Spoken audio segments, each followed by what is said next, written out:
Okay, so this is a video on the daily quizzes. So the goal is that Monday you should have filled in your notes where it said day one in the filled in notes, which was just basic probability and fundamental accounting principle.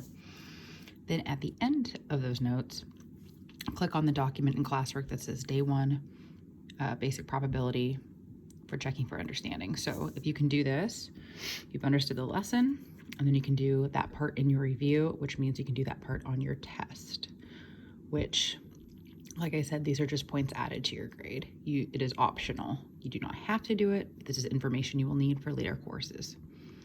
A few people asked about chapter 5 and 6. Yes, we will continue on with that in quarter 4. So just probability this week. Okay, so this is how you complete the first homework quiz. It says find the number of possible passwords with no letters or digits excluded for each of the following conditions. So they want you to have 3 digits and then 2 letters followed by 1 digit. Well, a digit could be 0, 1, 2, 3, 4, 5, 6, 7, 8, or 9. So the fundamental counting principle tells us that we multiply all our options together. So how many options is this? 10 options for a number. So if I put like 1 and then 7, I had 10 options for 1, and then I had 10 options for the next number. It said 3 digits. And then 2 letters, there's 26 letters in the alphabet to choose from. And then a digit. I'm not making it a fraction because it said how many possible passwords. If it would have said probability, then I would have needed a fraction. So you have 26 squared times 10 to the 4th. So we're gonna get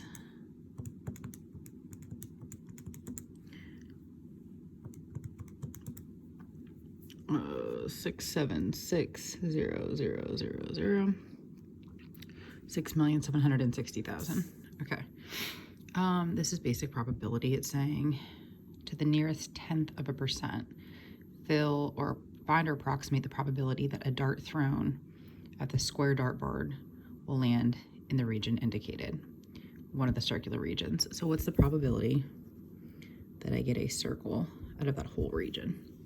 Well, then you want the probability of the event happening out of the total. So the event happening is a circle. Well, there's 2 circles. To find the area of a circle, it's pi r squared. So what's your radius? Well, it says 1 is this length. So if 1's your diameter, your radius is 0.5. And then the total area would be the square. It's a 2 by 2. So if it's a 2 by 2, length times width, your area is 4. Okay? I'm just going to reduce this now. I see that these could simplify. I'll put 2 on the bottom. And then it's going to be, you know what? I'll just leave it in terms of pi. 0.2. Well, they want it to the nearest 10th, though. So I'll multiply it by 3.1 or 3.14 divided by 2, which is approximately 0.3925. They said to the nearest 1/10 of a percent to here. So it's 39.3%. And you just know that by either the directions. If the directions don't tell you, then you can do what you want. Most accurate is better. Calculate the probability of each event for one roll of a number cube. All right, what's the probability that I roll a number cube, aka die, and it's less than 6? Well, you could be 1, you could have been 2, you could have been 3, you could have been 4, you could have been 5. So that's 5 options out of 6. I prefer a fraction and a decimal. I mean, when you're submitting, it's going to be multiple choice, so just as long as you can recognize it, but I'd also put a percent as well, or a decimal. What's the probability that you get a 5 on a die? Well, that's 1 option out of 6 options. What's the probability you do not get a 5, which is also called the complement of 5? So you put a little c there saying it's its complement. So if to get a 5 is 1/6, then to not get a 5 would be 5/6, because that's 1, 2, 3, 4, and 6. That's 5 options. So that really wasn't in the lesson, and it really isn't in this textbook, but it's something you should know. It says, how many ways can 8 new employees be assigned to the following of vacant offices? 9. So if I have 9 offices, okay, how many ways can 8 employees be assigned to the following number of offices? So I have 8 employees. So how many options does that first, I'm sorry, 1, 2, 3, 4, 5, 6, 7, 8, yeah. How many offices does that employee have to choose from? The first one, that employee can choose from 9 offices. And then the next employee has 8 offices to choose from. And then the next employee has 7, and then 6, and then 5, and then 4, and then 3, and that last one has 2. You might not use all the numbers, that's okay. So this is logically how you would do it.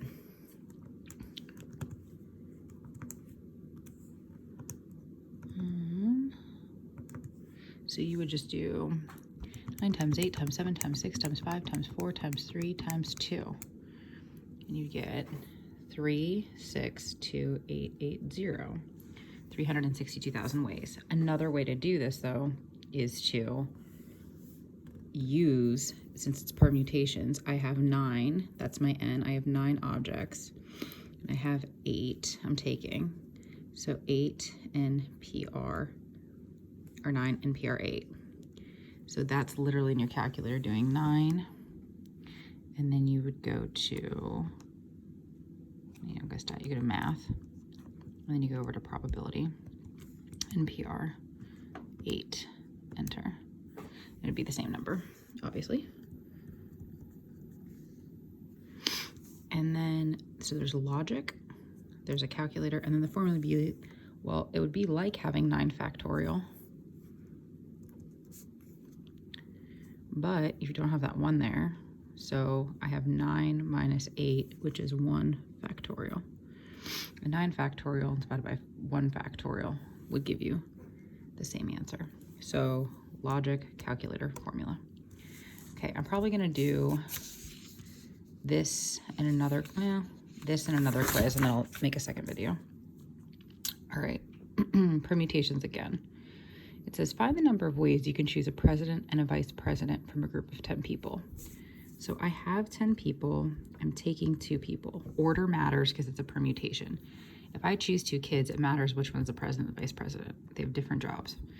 Okay, so like I said, we have logic. So if I have 2 positions, I could have 10 kids, and then I have 9 kids to choose from.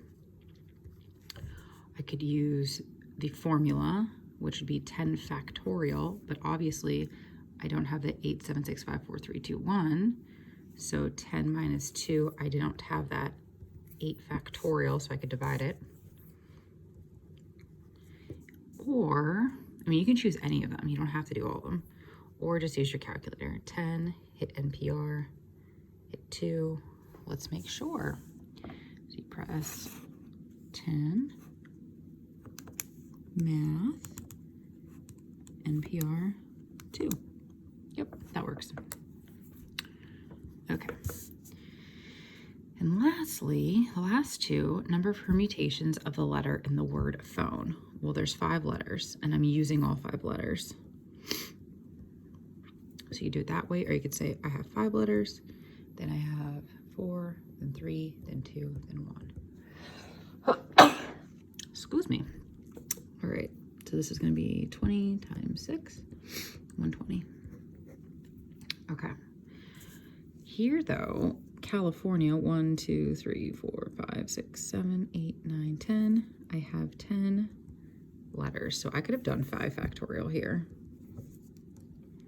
So I'm going to do 10 factorial, but wait, if I switch these 2 A's around, it's still the same word. So you have to remove that 2 times 1 way. If I would have had 4 letters, it would have been 4 factorial. If I would have had 5 of the same letters, it would have been 5. But I also have these 2 I's. So when I divide, what do I get? Make sure you use the parentheses on your calculator. So 10, math button, go over to probability, factorial, which is just an exclamation, divided by parenthesis 2, factorial times 2 factorial. Enter. Okay.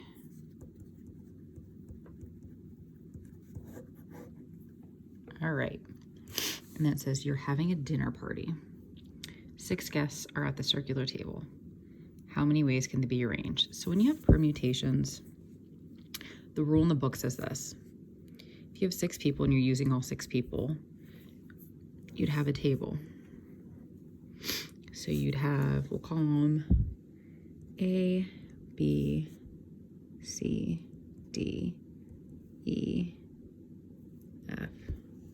Okay, those are your guests.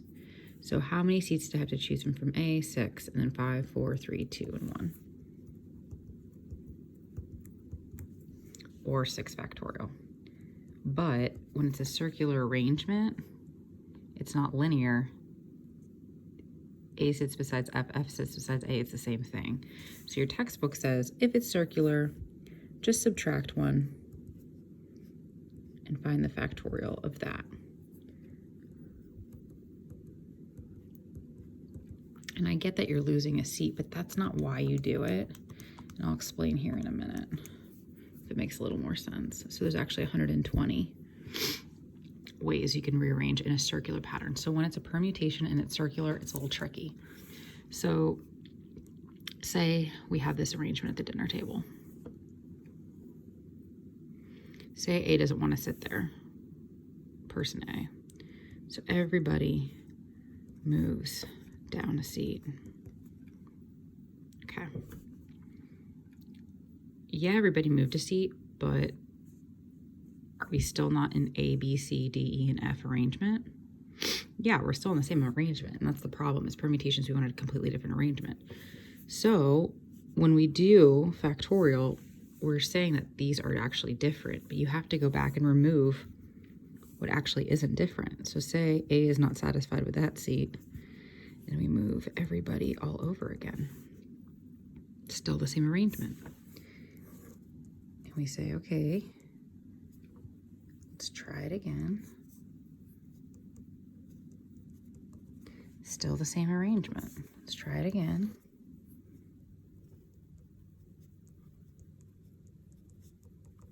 Still the same arrangement.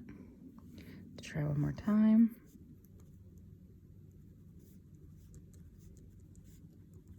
Still the same arrangement. So 1, 2, 3, 4, 5, 6 arrangements aren't distinct, so we have to remove them.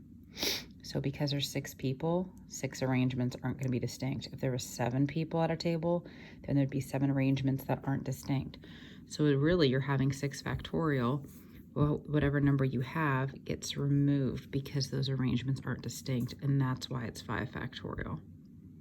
So if you have a circular number, you subtract 1 because that 1 gets you to 5. Not because of a seat, because it gets you to 5 because you're removing that 6.